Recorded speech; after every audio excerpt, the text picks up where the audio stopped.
Сенім категориясы бойынша сен сөйлесе болады, бірақ классика логика салсаң вообще Құдай жаратушы деген темадан вообще өтуің керек. Неге? Потому что біріншіден тождествлениеға, материя әсер ете алатынын қабылдайсың.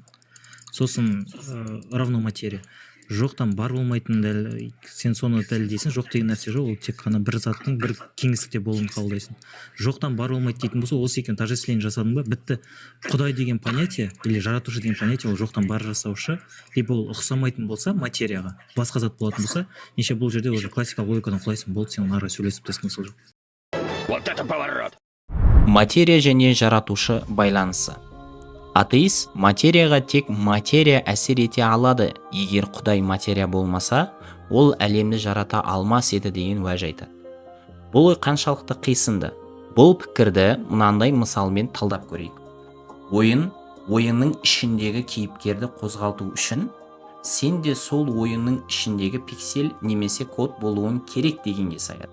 Бірақ ойынды жасаған бағдарламашы компьютердің ішінде емес, ол бағдарламадан тыс. Ол кодтың өзі емес, бірақ сол кодты басқарушы. Яғни әлемді код десек, жаратушы сол кодты жоқтан бар қылып басқарып тұрған бағдарламашы іспетті. Әрине Алла тағала мұндай ұқсатулардан пәк. Жаратушы материяға әсер ету үшін өзі материя болу шарт емес. 2. Материалдық емес құбылыстың әсері. Тіпті біздің әлемде де материалдық емес нәрсенің материяға әсер етуінің айқын мысалдары бар. Мысалы, қолымды көтеремін деген ойын материалдық зат емес, бірақ сол материалдық емес ой ниетін физикалық нейрондарды қозғалысқа келтіріп, қолымды көтертті. Немесе исламға жала жабамын, исламды жамандаймын деген ойын сенің физикалық дененің әрекетіне тікелей әсер етеді. Осылайша біздің әлемнің өзінде нематериалды ұғымдардың материалдық дүниеге әсер етіп, қозғалыс пен өзгеріс тудырып жатқандығын көреміз. 3. Кері регресс және алғашқы себеп. Егер материяны тек материя пайда қыла алады деген қате қисынмен қарасақ, онда А материясы, Б материясы, оны В материясы, ал оны Г материясы бар қылды деп шексіз кері регресске тірелеміз. Ал бұл логикалық тұрғыда абсурд. Шексіздікке кете беретін тізбек ешқашан нәтиже бермейді.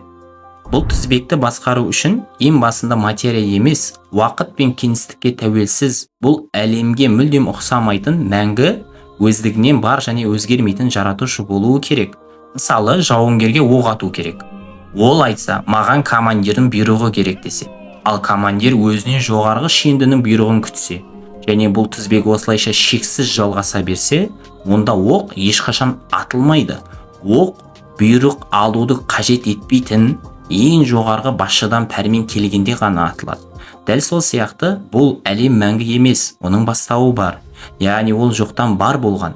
Ал не нәрсе басталса, оның бастаушысы болу міндетті.